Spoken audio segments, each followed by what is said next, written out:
Danny said it didn't pop right now. You just are going by how he acts. You're right. Okay. Do I back care of these? Too late, John. The pictures are all done. Better?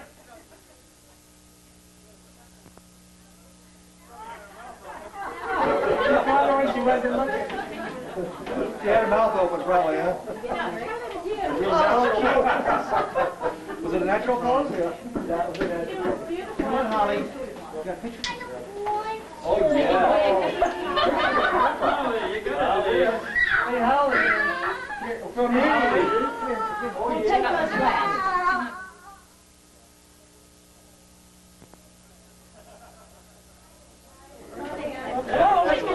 Is that all? Just a minute.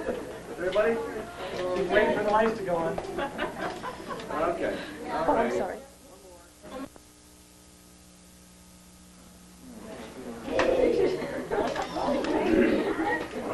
More in front of you.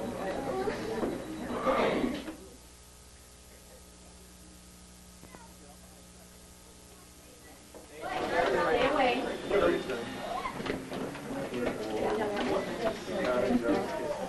You guys have to wait. Wait a second. Yeah, I got it.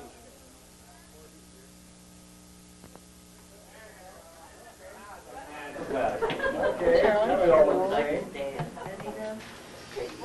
How come that girl's got her shoes on? That's not how she was.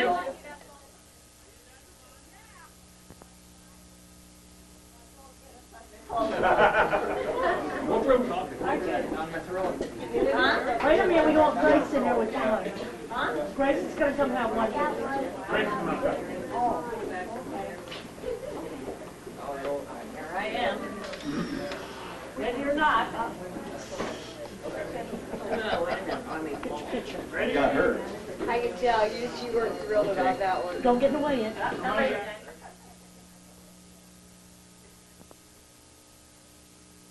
Briefly, Myrtle Grace was the fourth child and the second daughter of Tina and Melvin Tony Sissel. Now, Melvin Tony never used his initials, MT, because he was afraid of the connotation thereof. She was born on June 6, 1914 in LaPorte City, Iowa. Her birth holler so discombobulated a Serbian in far-off Yugoslavia that he shot the Austrian Archduke Ferdinand in Sarajevo 22 days later, jump-starting the First World War. She's been a bit of a pacifist ever since. As I said, my mother is the fourth child. There were 4 girls and 2 boys in the family, total of 6. And I think that's kind of carried on down through history. She had 5. He had 5. The rest of us a lesser amount. Anyway, during her lifetime, we have imagined her witnessing many historic events, social changes, and technological advances. As children, we guessed she must have been alive at the invention of the horse, though we suspected the cow came much earlier. And perhaps to have witnessed the creation of the first dugout canoe. She saw, or rather heard on the radio, the development of the heavier-than-air vehicles from the Pearson Zeppelin and the ill-fated Hindenburg to helicopters, jet planes, spaceships that could land a tourist on the moon and send back postcards from beyond the visible stars. She saw the invention of the Lindy, two-step, and the jitterbug, the evolution of the piano into the synthesizer, and I can't even pronounce it, the Victrola into the compact disc, the Bilko radio into the Lawrence Welk show, and Ed Sullivan, and eventually the color, Cosby, Seinfeld, David Letterman, which, if he keeps moving to earlier time slots for the next 80 years, will never be in prime time for Mom. Some of us have harbored the mistaken notion that our mother might have been responsible for the invention of the automobile, which was actually invented 100 years earlier. What she was actually responsible for was automobile insurance. Hands to Ma the driver for teaching Ma how to drive. Many of us and our forebears have attempted to teach our mother to drive. And the earliest known recollection of our mother's driving, she ran into a corn crib. At the same time hollering, "Whoa."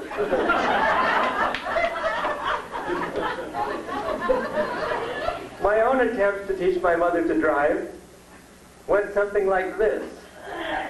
I used to have a 1963 Volkswagen Bug, which was just the right size to go around in circles in our backyard. So I decided one day that Mother should really learn how to drive, forgetting all about her history as a driver.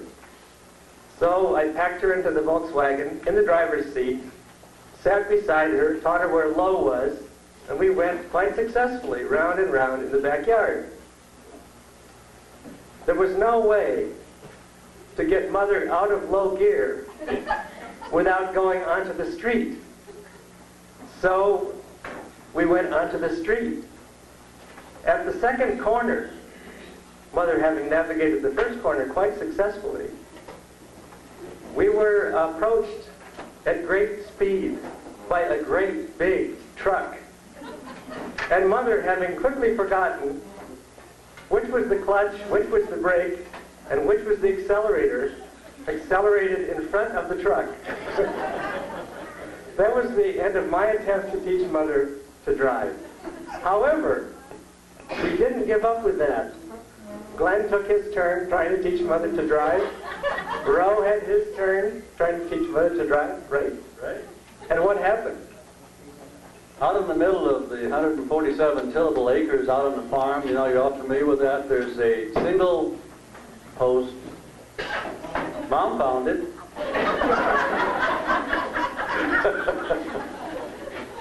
With my car. But it's exciting to see that she would at least try. She wanted to try, and she did. She gave it her best shot. She can't help it that she missed, you know? At least with the car, we knew that Mother could hit the broadside of a barn. One thing that we had great fun recollecting is our mother's cooking. Yes, one particular incident that came to mind was many years ago when I was about 8 or 9, Mom had made some wonderful jam. The stuff wouldn't set up. So she proceeded to pour all those jars of jam back into the bucket again and recooked it, which she dutifully did, and it cooked, and it cooked. Then she very carefully put the stuff back in the jars, resealed it with the wax, and put it up in the cupboard. I think it was middle of the winter, December or January, we got down a jar of jam, and Dad stuck his knife blade into the jam to take some out and snap the knife blade off. I think you could have used it to vulcanize tires, but I'm not certain.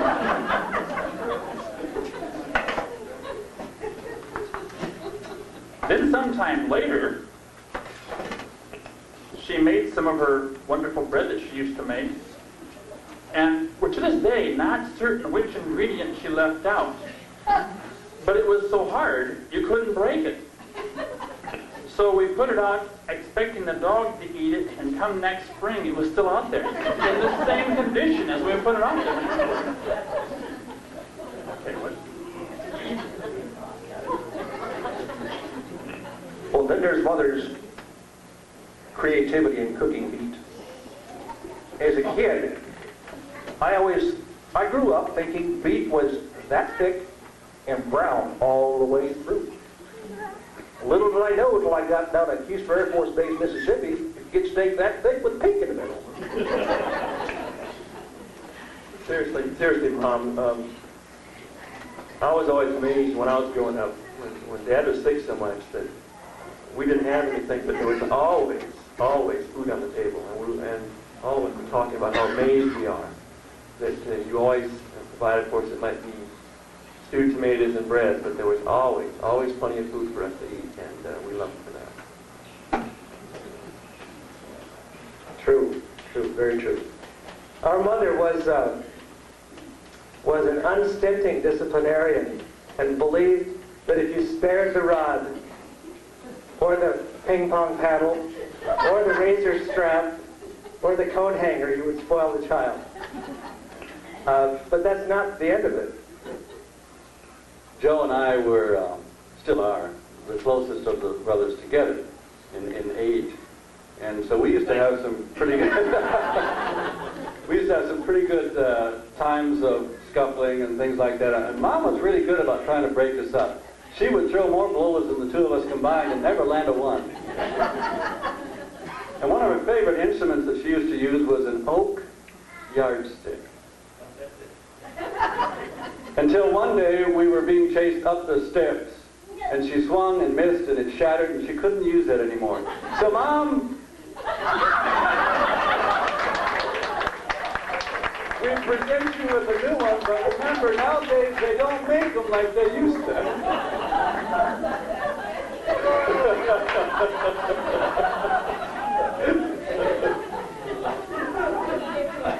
But the classic example I remember as a child is when we lived in Cedar Falls, and Mom was out one day hanging up clothes, and I was getting into mischief.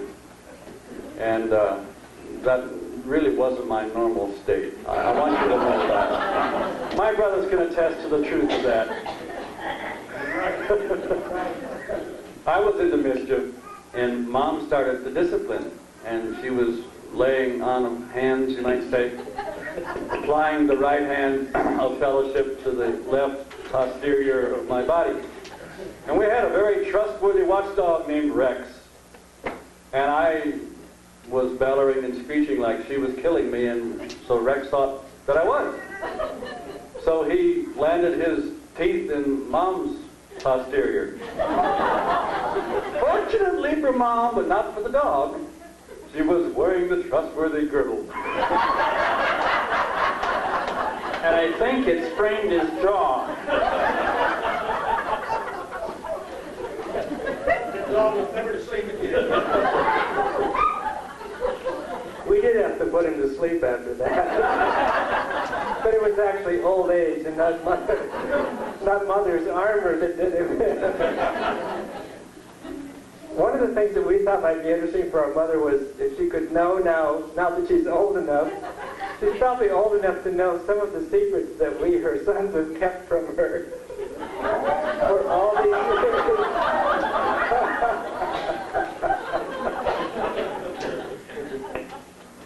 Mom, remember when every now and then we start to get in the old DeSoto on Sunday morning, and Dad would start mumbling, "Damn car's out of gas again. Where'd the gas go?" I discovered soon after we got this DeSoto that the ignition switch didn't work. You could start it with a nail file, a long fingernail, anything you would fit a dime. So unbeknownst to Mother and Father, little Eddie would shitty down the front porch.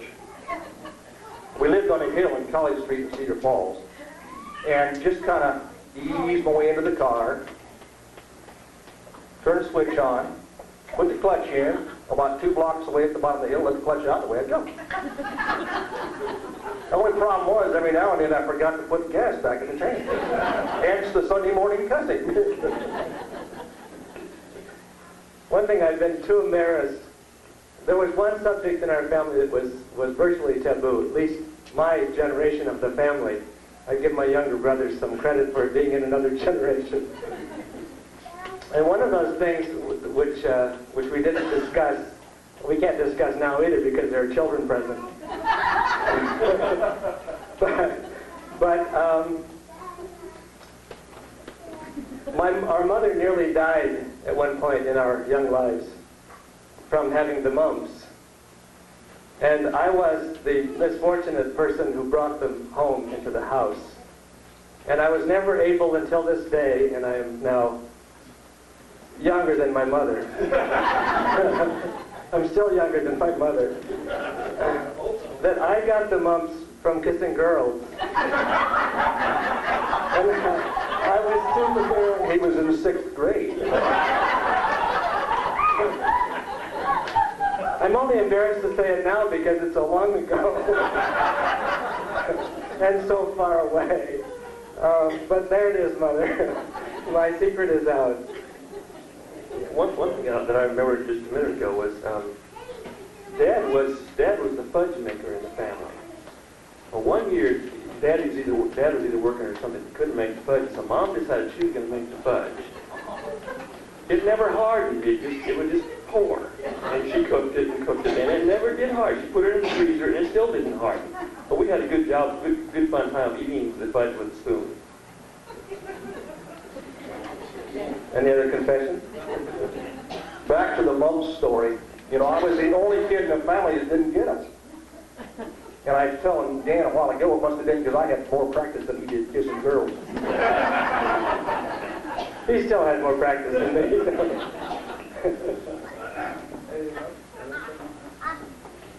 I have a feeling they're withholding from us, but then there's always her next birthday. We can come out again.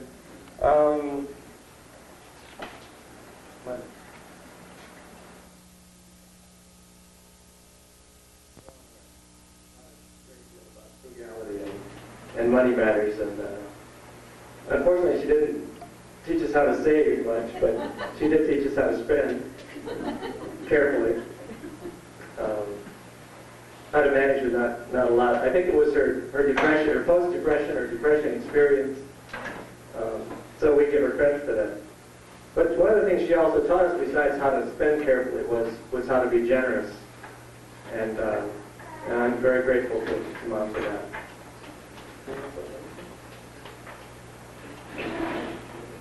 I remember, not to bring back any bad memories, but I remember how sick Dad was the last couple of years. And Mom, she'd work 8 hours at the bakery and come home and work another 8 hours at home. And like Dan said, she was such a wonderful example of work ethic and frugality. And Mom, we're all just grateful for your wonderful example. Oh, yeah, one thing I forgot to mention. Dad and I, in fact, all of us boys, love to watch storms come up. And after all the other brothers left, Dad and I used to stand out, and even when there were tornado warnings out, we'd stand out and the wind would be blowing and be thundering, and Mom would be saying, Edwin, you get in here right now. And she would always get really mad at us because we wouldn't come in until the storm actually hit. And Mom would be back in the corner somewhere or something saying, what are you guys doing out there? Why are you still out there in the storm? We had fun, but... Had a fleeting thought. I'll get fled. Oh, yeah, all about the same time that Mother was laid up with, we now know Danny's mumps. I learned to do the dishes. All the dishes. And the laundry. See, my wife thinks I learned to do laundry as an Amway salesman. No, I learned to do laundry when I was about, 14 or so, 15, I guess. And sometimes we had a lot of fun with this laundry business.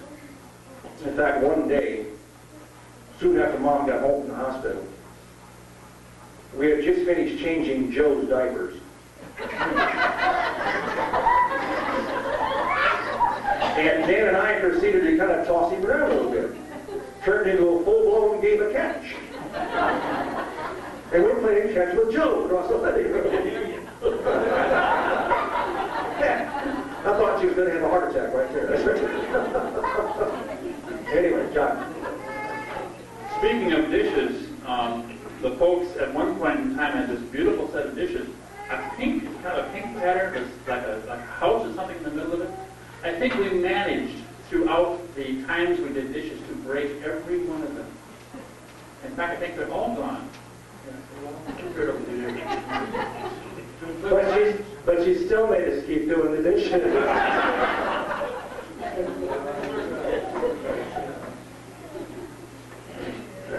One of the things I have to say is that if we haven't talked a lot about our mother and growing up, it's because our mother was rather closed-mouthed about her life and a very private person, and we learned to respect that as well. So if we're talking mostly about our experience growing up and not Mother's experience, you'll have to ask her for her own secrets.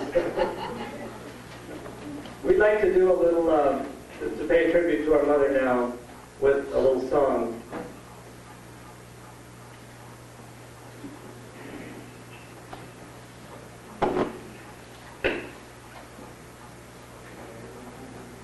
The old gray mare, she ain't what she used to be, ain't what she used to be. The old gray mare, she ain't what she used to be many long years ago. Down by the old mill stream, where I first met with your eyes so dressed in gingham. It was there I knew that you loved me too. You were 16, my village queen, down by the old mill,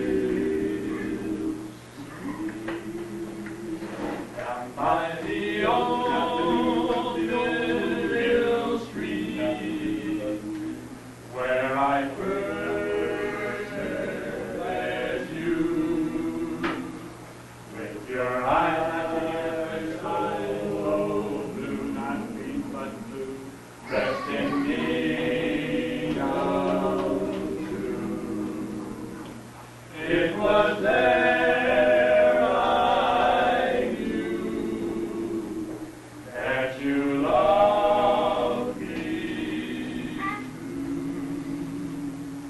too. You were 16, my village queen, down by the old mill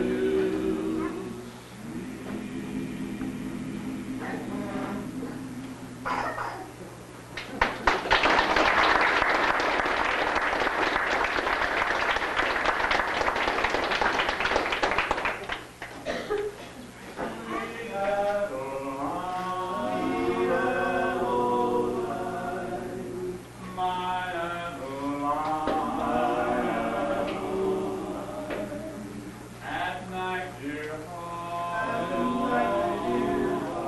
for you I'll find in all my dreams, your fair face beams, you're the flower of my heart, sweet Rattle.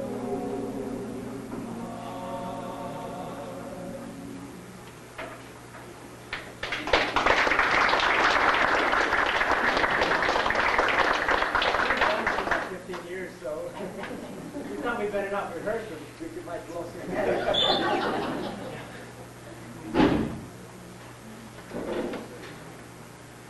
Swing low, sweet chariot, coming for to carry me home. Swing low, sweet chariot, coming for to carry me home. I looked over Jordan, and what did I see? Coming for to carry me home. A band of angels coming after me, coming for to carry me home. Swing low, sweet chariot, coming for to carry me home. Swing low, sweet chariot, coming for to carry me home. If you get there before I do, coming for to carry me home. Tell all my friends I'm coming too.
my life is almost gone.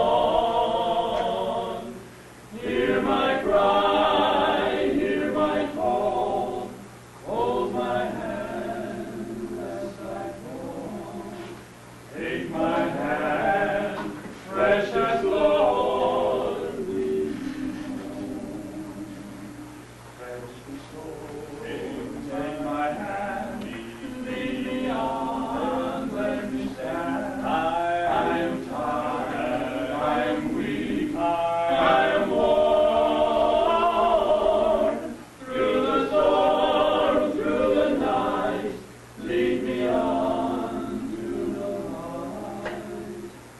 Take my hand, precious Lord, lead me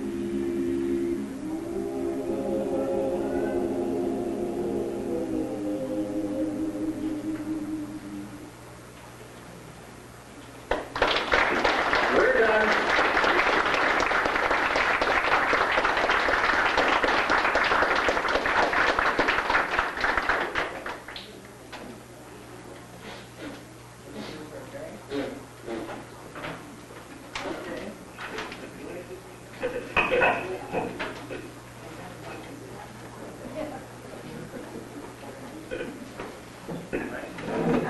For those of you who don't know, these are mine too. This is Josh, and Grandma. They're gonna have a sing. They're gonna sing to you.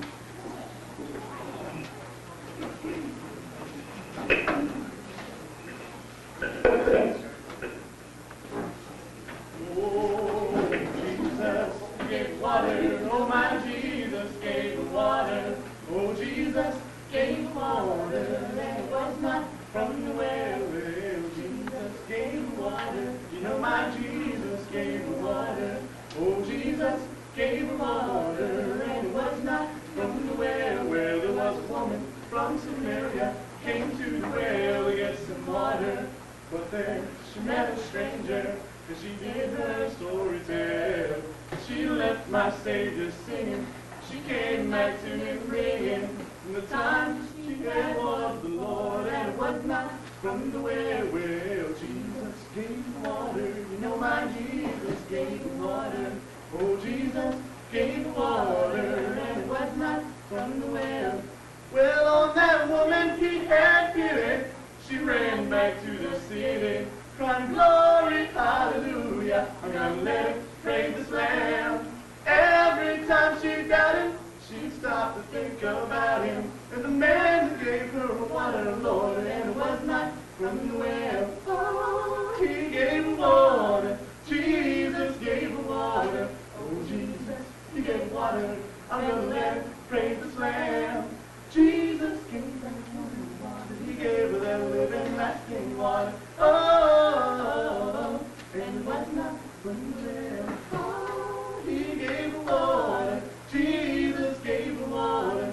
Oh, Jesus, he gave her water, I'm gonna let him praise this Lamb. Jesus gave that woman water, he gave her that living, lasting water. Oh, and it was not from the well.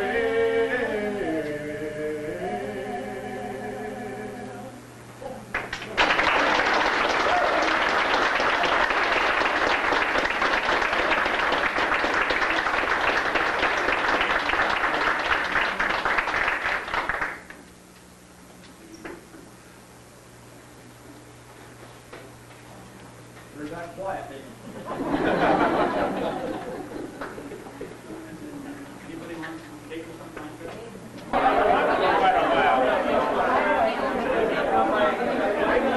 It's alive or Memorex. Who cares? As long as I ain't in. Oh, it's a good job singing. Thank you. It must have been the age you guys were or something. Every time I went to the clothesline, Stephen got into something. It must have been the age that you guys were. I think it probably was. The worst thing he ever did, he dumped a brand new 3-pound can of cocoa in the middle of our bed.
Colleen.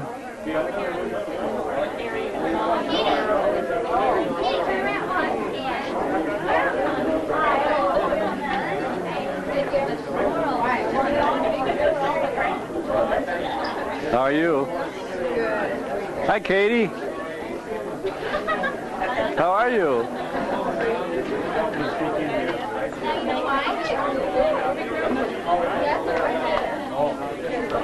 And to the left. You did a good job. Very neat. Come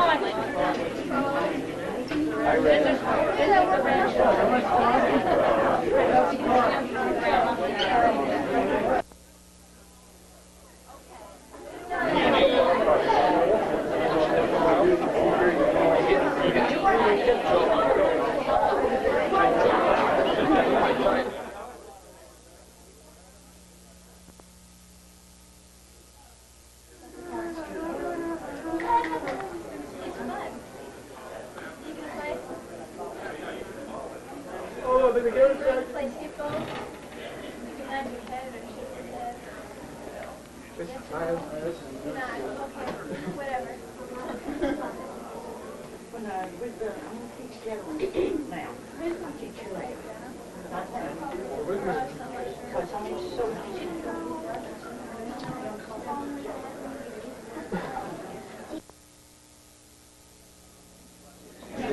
We're not playing yet.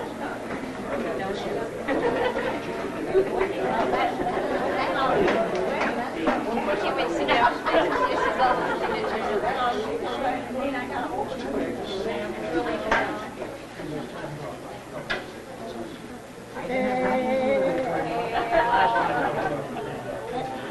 Can I see the box real quick? See how we No, we're just gonna wait, okay?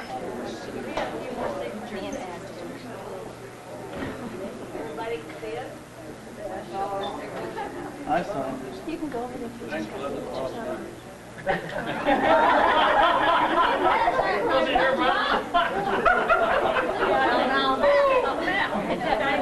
I'll bring it back. Should have a list of graduation. It's like everybody see it real quick. Everybody for coming. I've enjoyed it.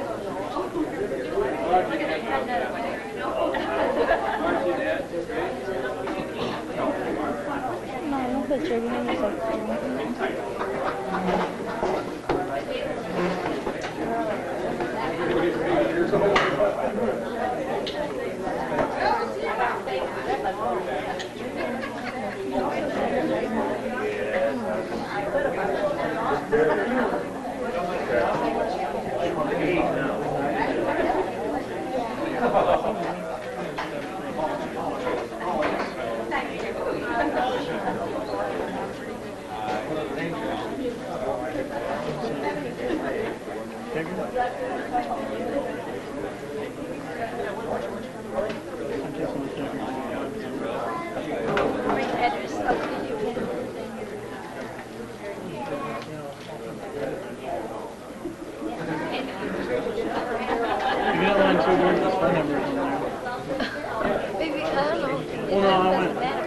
Well, I went to visit some friends at the college station.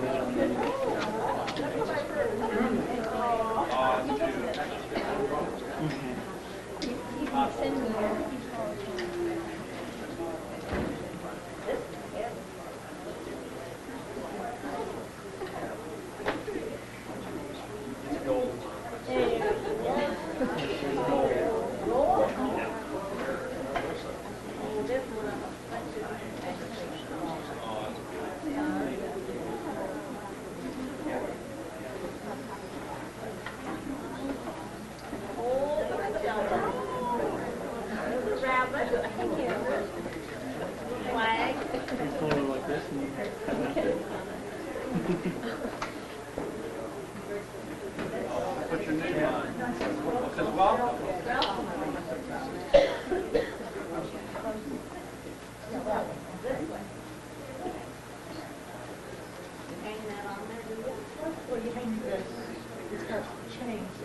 Because if I do like the rest of the lesson, I'll have to write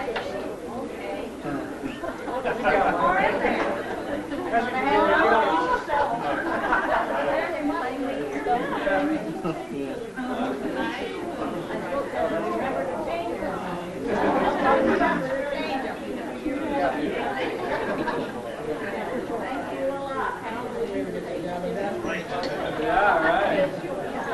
For every this is from my sister-in-law that lived in New Haven years ago, very left wife, and her daughter and husband was here for a while. Thanks a lot. Why, that is. Maybe I'll have another 80th birthday next year. Thank you. Thank you. Wish your luck, Mother.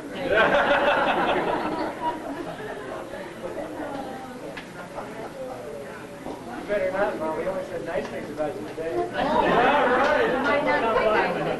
We're going to have some more names from Grandma. Oh, okay. That's my eldest. Well, celebrating Jerry. They're cousins. Okay. You're my first cousin, so you're your second cousin.